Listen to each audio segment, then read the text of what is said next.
To dealers, you talk to gallerists all around the region. What are they telling you about how sales are going and what kind of people, what kind of buyers are actually snapping up the work? Well, I think, hi Roz. Anyway, I think the one thing that's very prevalent in this show is that it's very, very well supported by Asian collectors.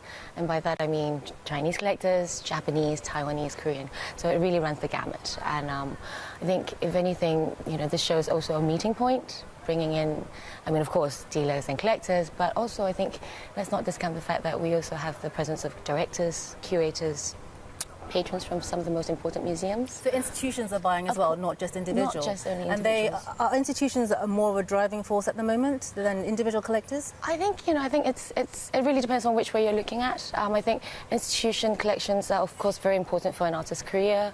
I think it's a certain sense of validation. And as much as it is for private collectors as well, for works to be in key private collections, and especially certain, very, very high-profile collectors. We have always talked about Chinese buyers as a driving force in the market. Is that still true? I think definitely we can't discount the fact that, the Chinese collectors are, by and large, the largest numbers that we have in Asia. But let's not forget that, there are also great seasoned collectors from Japan, from Taiwan, Australia. And also the other thing that's unique about Australia is really the institutions as well. Australia has a very strong institutional presence, in as much as you have private patrons and as well as collectors.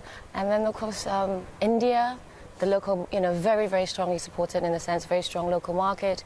Indonesia, Philippines. I think so. It's really it's really Asia. So I want to ask you, in difficult times, as there have been of late, we tend to see a lot of buyers buying blue chip, top end artists where they work, which they think is going to be a solid investment. What about the other end of the market, the emerging artists? Art Basel invests a lot of time and energy. You invest a lot of time and energy trying to nurture the emerging side of things. So are they suffering because of this? I don't think so. I think really, of course, there is the tendency for some to buy blue chip during this period of time. But I think, collecting art is so difficult. It's so subjective as well. I think it's so difficult to just pinpoint that, this particular market is doing well and then one particular market is suffering, because... But we do see that the top end of the market has been pulling away, absolutely. Whereas the sort of emerging side, the artists that perhaps maybe need a little bit more help aren't perhaps doing so well. I think, I think it really just depends. I think, there are certain collectors and their particular vision and mandate, so to speak, because I think there are certain collectors who actually set out to collect young artists, because that's really part of their collection.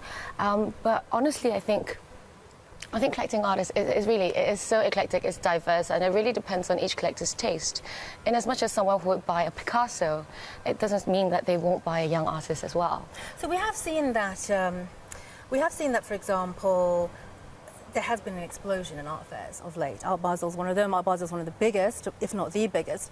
But is this affecting the way that artists work? Because we're seeing a lot of artists perhaps try to produce work specifically for fairs rather than art for the sake of art. And does that affect the quality of work that an artist does, or the kind of inspirations that they have? Because it could also affect, of course, their development. Of course, I think this is, of course, the answer is yes and no, but I think it goes back to, then I think the ultimate thing, it goes back to the artist's relationship with their gallery.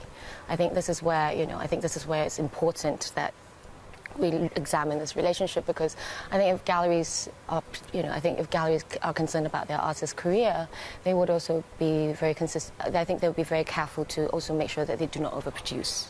I think this is where the relationship is really important, because it's about a negotiation as well.